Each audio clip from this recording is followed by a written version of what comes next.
I'm Andrew Thatcher, and you are listening to the Audio Description Narrators of America Know Your Narrator series. Today, we're very happy to have Martin Wilde with us. He is a writer and voicer of audio description. Thanks for joining us, Martin. Well, thank you so much for having me, Roy. What do you love about audio description? That's a really good question. I love so many different things about it.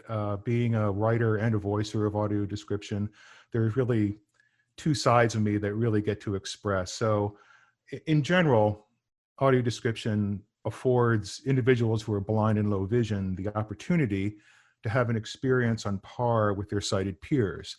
And to me, that's incredibly important. It enables them to understand that important visual information independently. So it expands inclusivity. And to me, it's the art of providing visual context through audio. So all of those things just really set me off. I really like writing audio description because I think about the audience that I have in mind. So it's not just a collection of folks who are maybe blind or have low vision, but I try to envision a particular audience member. And it's really pretty easy at times when I do a lot of live audio description work in plays and theaters and operas and such. I actually get to meet some of the patrons beforehand, and I ask them, what they like, what they don't like about audio description, if they've heard me before, if they have any critique. And it's really important to get that critique, and we can talk about that a little bit later. But yeah, there are just so many aspects of it that really fire on so many cylinders within me. Two of the things that really stand out is the independence that audio description provides, and also the art that it's a practical service, and also the art, the craft, if I could, of audio description. Can you talk a little bit about that in either the context of the writing or the voicing? Well, it applies to both. So as far as writing is concerned, I generally write description scripts for the media performances that I do. So if I've got a pre-recorded television program or a movie, I've got the opportunity to really hone in on the language and really hone in on the time that I have, because, well, it never changes. But I always am voicing as I'm writing. So not only to get the pace and the timing, but also to see how the vocabulary works. Oftentimes, I'm not the one doing the voicing for media. That is left to other voice talent, depending on the client. But I always expect it to be obviously a spoken script. So I always take care to do that.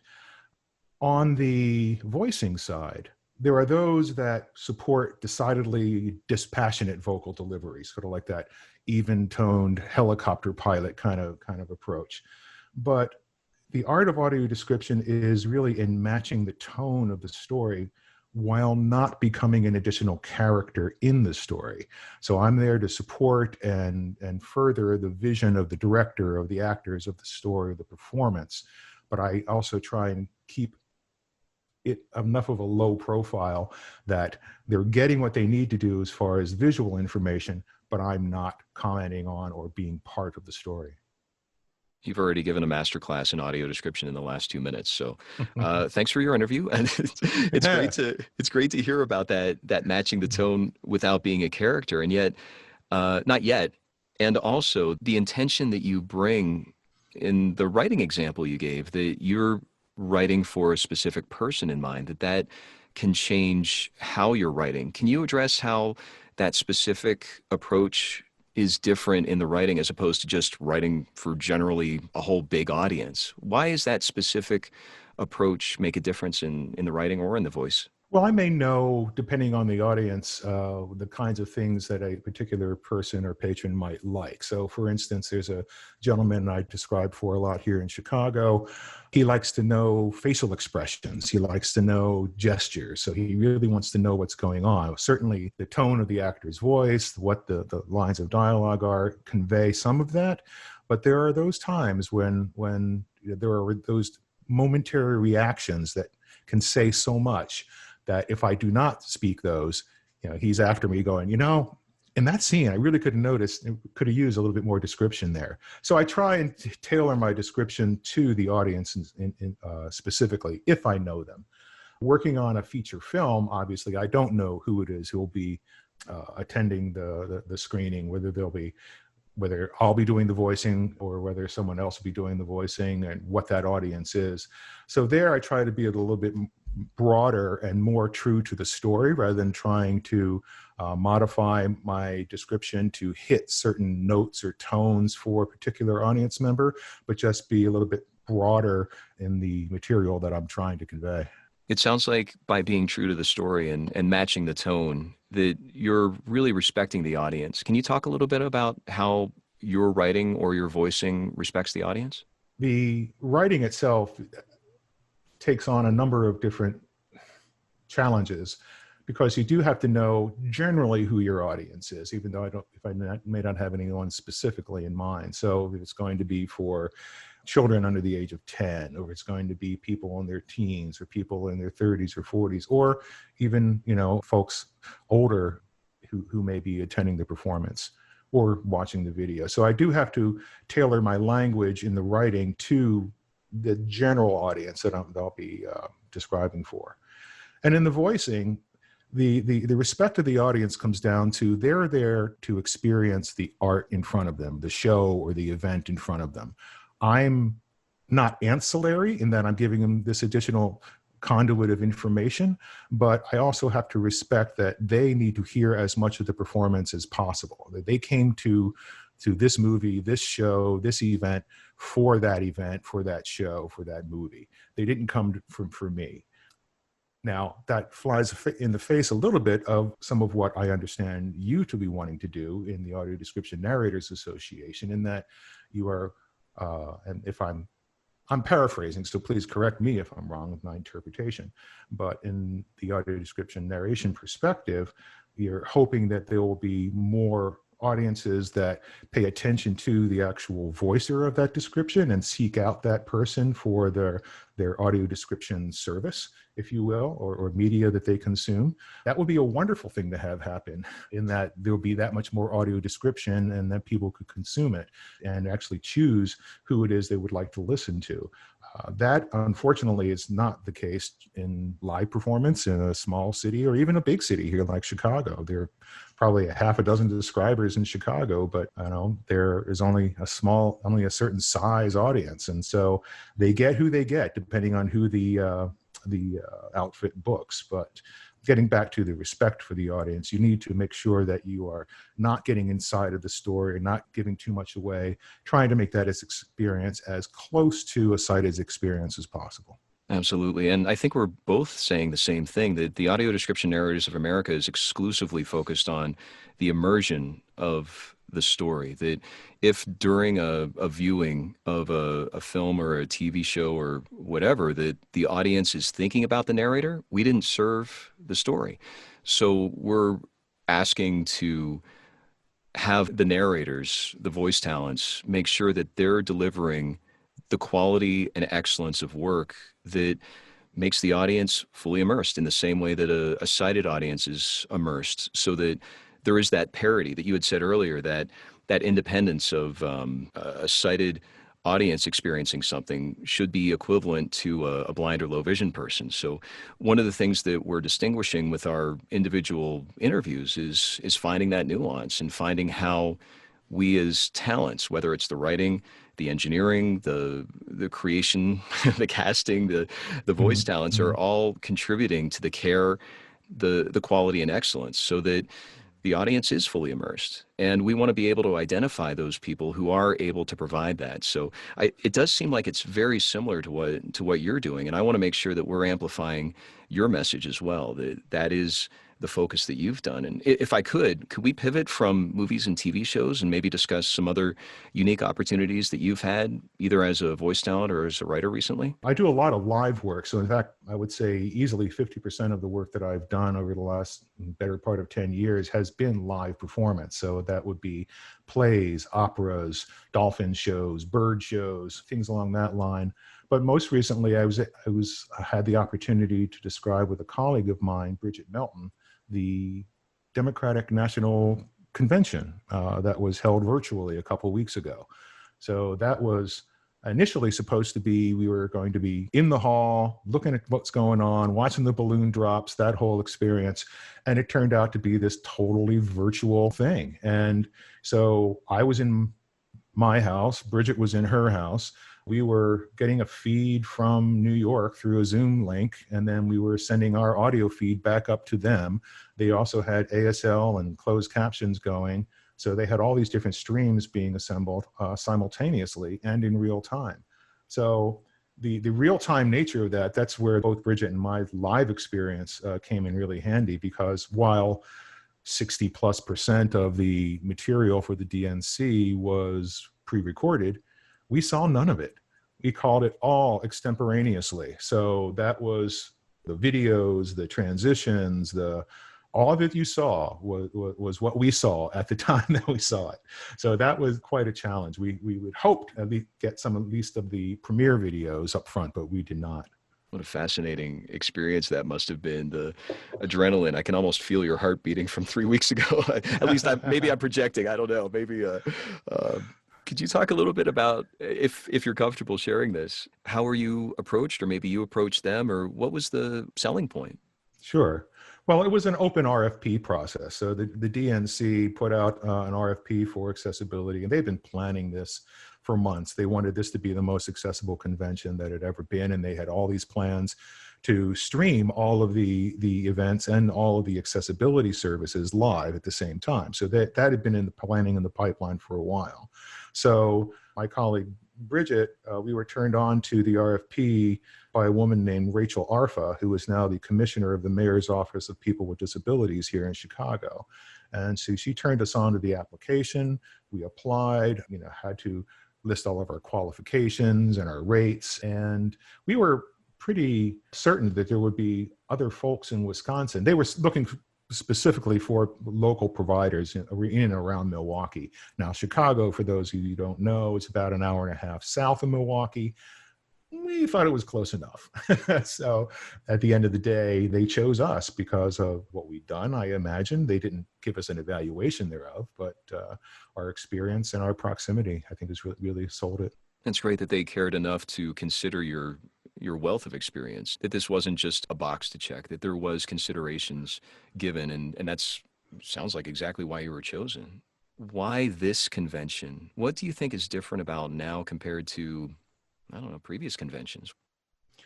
Well, I would say, first of all, it's only one of the two parties that's approaching this with any degree of facility or purpose. I tried to find accessibility services for the RNC the following week, and I saw only a page from February saying that their website was going to be accessible. So given the two, there was quite a distinction between them. But as far as what's happening now, I think we've just gotten into the facility. With the pandemic, people have become much more facile about using the technology virtually. And while it was, we had a couple of technical calls beforehand and the days before to map it all out and to make sure everything was going to happen. But I think there's generally, from a technology point of view, a familiarity with this. People knew they weren't going to get these services over the regular broadcast TV, so they actually sought them out online. So the DNC could have done a better job at publicizing the links. A couple of them didn't show up before, a half an hour before the show on the second night. But that aside, that lack of outreach, I think, can only get better. But as far as the facility of the services themselves, they definitely made the commitment to make it happen. And I think it's because, whoever realizes it within the DNC or within any organization, there is an untapped market for people with disabilities in this country that they're just being ignored. And I would say in the capital D and small d deaf community, those folks are a little bit more facile and adamant about reaching out and trying to find those services. And in fact, captioning is expected to be there, and ASL is increasingly getting to be to that point, but audio description is not. And I think it's incumbent upon both the organizers of the events who recognize this market and are servicing it by applying and providing these services. They have to get the word out more. But I also think that within the blind and low vision community, there needs to be more advocacy and demand for these services to show the presenters and, the proverbial powers that be that this is something that they are fairly diverse and wide population across.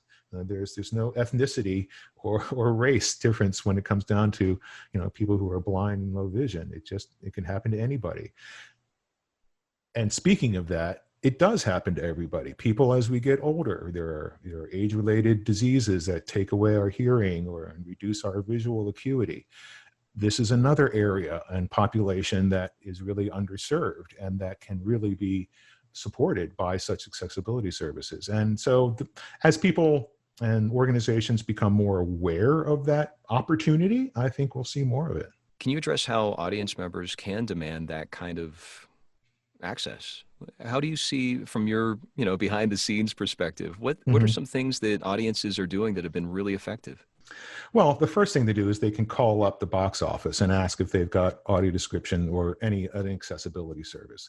So just calling them up and finding out what's going on starts that process rolling within the organization. If they didn't have anything, then they're getting the probe to start providing this, or the request to provide this. And so there's just that bit of advocacy. As far as the consumption thereof itself, they've got to tell their friends and family and community that these services exist. I can't tell you how many times I've described plays where people said, well, I didn't even know this exists out there. And it exists in so many different places. I've had such a rich experience doing audio description. I said I do quite a bit of live stuff, but with that off the table, I still have a number of gigs for audio description for the National Park Service. I've done almost 20 different parks. People don't know that exists. Well, the goal is to have all national parks be accessible, but you can, in many cases, download an app and take a self-guided tour, both of indoor facilities and outdoor facilities, and hear audio description or any number of other pieces of information about what's at hand. So I think it's both asking for it, demanding it, and not in a bad way, but you can, the worst thing in the world probably is to, come up to a small theater company and say, if you don't provide audio description, I'm going to sue you. Well, that's not really a great way to proceed, because you're putting people on the defensive. But if you say, well, I know these audio describers, they've done these things, I've experienced audio description at these other places. So it's a matter of education and advocacy. And when push comes to shove, yeah, you can hold that reasonable accommodation, feather over top of them. Unfortunately, for live performances, it's not part of any legislation that it has to happen. It's not part of the ADA or the 21st Century Communications and Visual Accessibility Act. There are regulations that in certain markets and certain situations, accessible accommodations have to be made. That's not the case for live performance. It's starting to be the case more for television broadcasts, in that there are a certain number of hours per month on the top providers of content that they have to provide audio description, so many hours per month. And that is increasing over the next 10 years to 100%. But you see outfits like Netflix who have actually taken on the advocacy of describing all of their original internal content and hiring people to do that, having a whole process by which they evaluate them and make sure that they're getting a quality product at the end. Which brings me to another point, that an activity that I'm involved in. So and you may know of this, the American Council of the Blind is putting together audio description certification program. And I'm on the subject matter expert committee of that organization, as well as 20 or 30 of my other colleagues. There has not been to date audio description certification.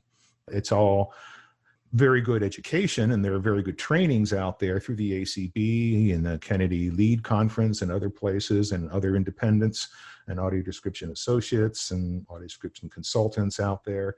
But there's never been a certification. So, boy, I tell you, trying to come up with a certification for audio description that covers the wide breadth and depth of what audio description can be is quite astounding. We've been at it for 2 years already, and we're probably got couple more years at least to slog through the process. But that will ensure that there will be quality audio description. There will be a set of guidelines and what people have to know about description, and there will be, different certifications and in concentration. So there may be one for media, maybe one for live performance, maybe one for museums and galleries and art exhibits, maybe one for outdoor venues. But the point is that there will be a certification process by which people can learn about and understand what audio description is, and then that will be, we hope, through the application of the certification and certifying people to be audio describers, that whole level of quality will rise. That's just great, Martin.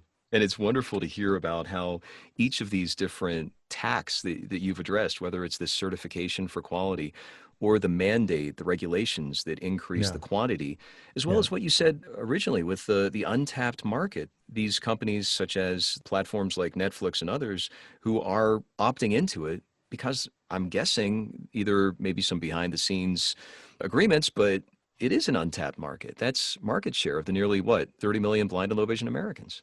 Right.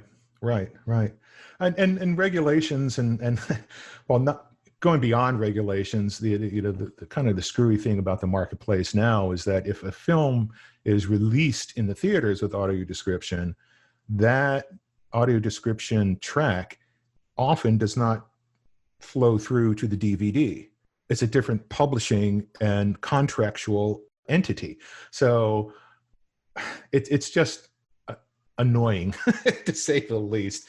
But in the end, it reduces the amount of content that is available with audio description. So as some of those regulations and business arrangements are worked out, again, I hope that will cause more and more folks to be aware of it. I mean, speaking of the untapped market of folks who are losing some of their oral and visual faculties as they age, for whatever reason, they start to drop out of society when they start to lose their senses. They don't go to plays as much. They don't go to movies as much. They're not having the conversations around the water cooler of what happened the night before on this, that, or the other show, or this particular play that's happening in the theaters right now. And when those folks start to become aware, when the greater and more general population becomes aware of this service, I mean, you wouldn't think of going to a bar and not seeing the captions on a television right now. Imagine that kind of ubiquity of audio description, and so many people who aren't blind or low vision, use audio description. It can be for second language learners. It can be for people with cognitive or other sensory disabilities. It could be people who want to watch a program while not having their eyes glued to the TV while they're doing something else, essentially listening to it. With the description, you can do that as opposed to having to turn back every now and then and say, oh, what are they doing now? So there's just so much potential and possibility for description out there. It excites me and makes me smile every day.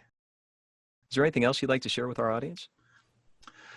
Well, I had a question for you. What evidence do you have within your work within the Audio Description Narrators Association that people are actually seeking out media content with specific audio description voicers? The website, Audio Description Narrators of America, is set up for audiences to contribute publicly available titles of movies or TV shows. And we've put it in the audience's hands to give that feedback to us. And so far we have about 50 different voice talents that are listed. And that's whether they are recognizing the voices or they're hearing the credits in the end of a Netflix, which I think is now a requirement, a recent requirement for the last year or two.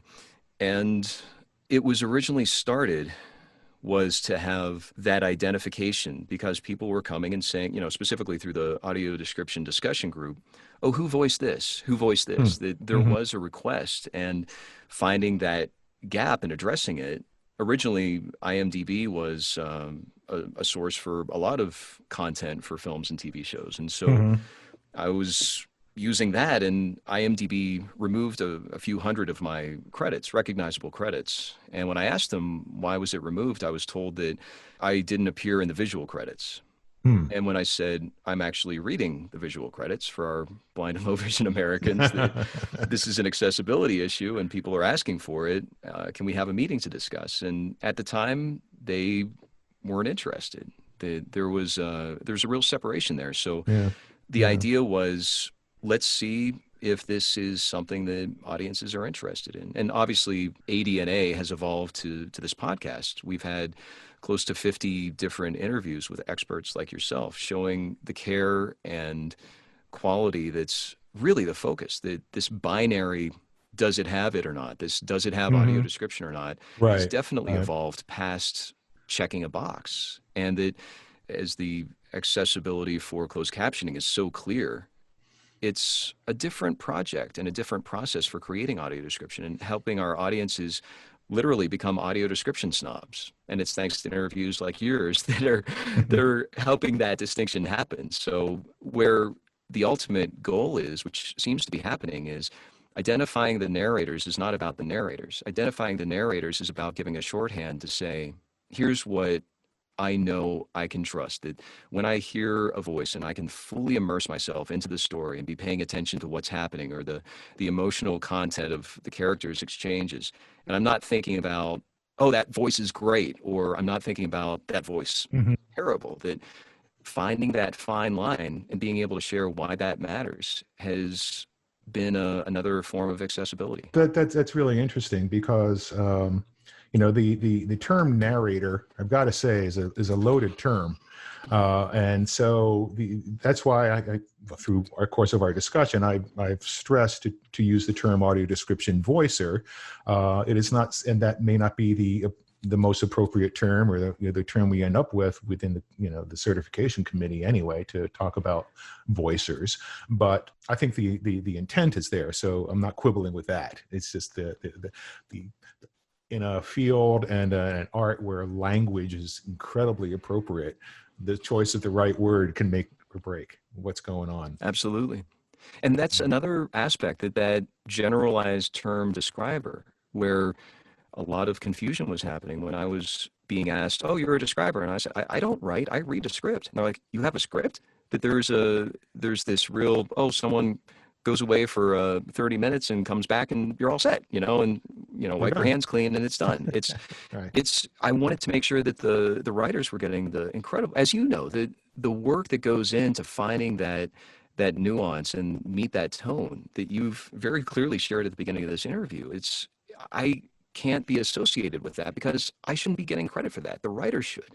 So even discussing that, okay, there's audio description writers, there's audio description voice talents, there's audio description engineers, there's each of these elements are now evolving to a level of professionalism that's on par with a $10 million per episode television series. So let's have that distinction. And also at the same time, I don't want to water down the many hats that you're able to wear and deliver, so it really is a fascinating nuance. I agree. I love all aspects of it. I love the writing of it because I'm crafting, what it is that needs to be described. And certainly there's I can't describe everything, so I have to choose. And any audio description writer has to make those decisions about what it is they're going to choose to describe or not.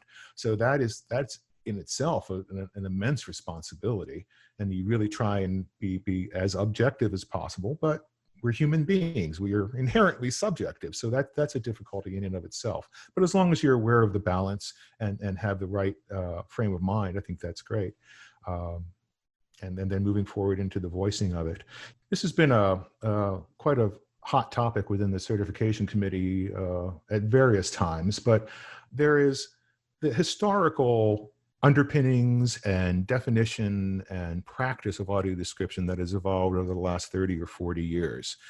And that has generally been correctly or incorrectly characterized as being an objective presentation of visual information. But as we were talking earlier, people are by their very nature subjective and have their own inherent biases that they bring. As long as you're aware of those things, that's a plus as far as a describer is concerned. But I actually think the practice and art and profession of audio description has a lot of room to grow, in that not only as far as the content and the availability of it, but also artistically. There are so many ways in which audio description could be used as an element of the performance that's written into the performance, for instance, and these kinds of things happen now.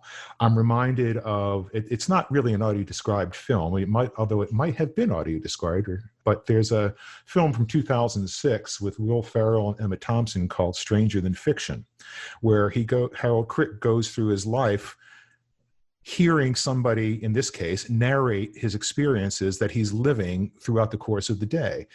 But what an interesting thing it could be to have a film where the actual characters or audio description plays a more prominent or lead role in the telling of the story. How that might happen, how that might, work, I don't know. But I think the artistry of audio description is evolving, and we're trying to sort of certify a moving target in a way.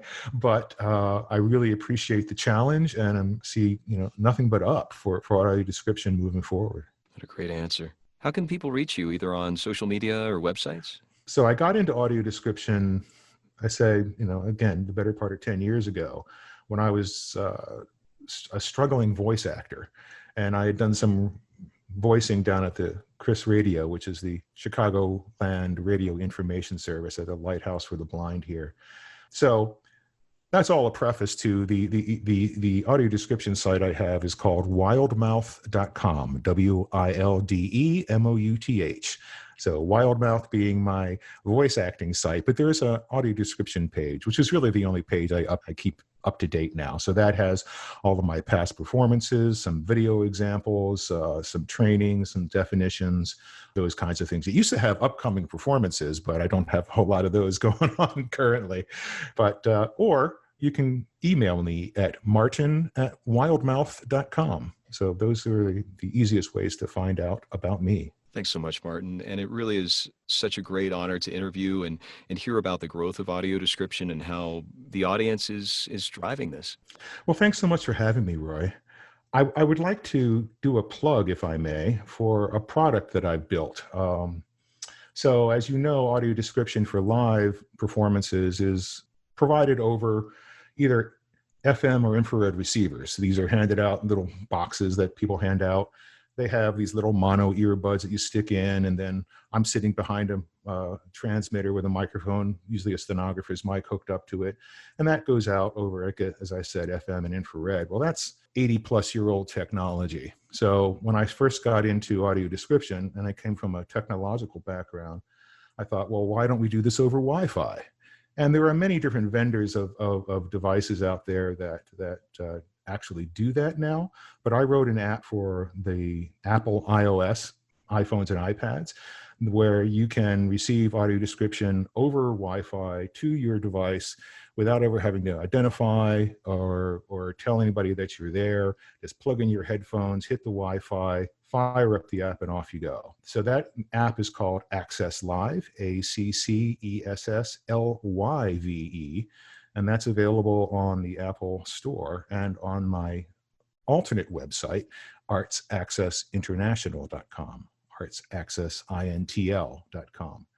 So it's a way in which people can, I hope in the future, receive accessibility services all without having to self-identify, having to collect or hand out receivers. I'm expanding it to include captions and cart in real time, so that someone, when they go to a live performance, would have the ability to consume any of these services without ever having to tell anybody that they need them, and that they can just experience them at their own will. And so I'm hoping that'll take off. Very cool. Thanks, Martin.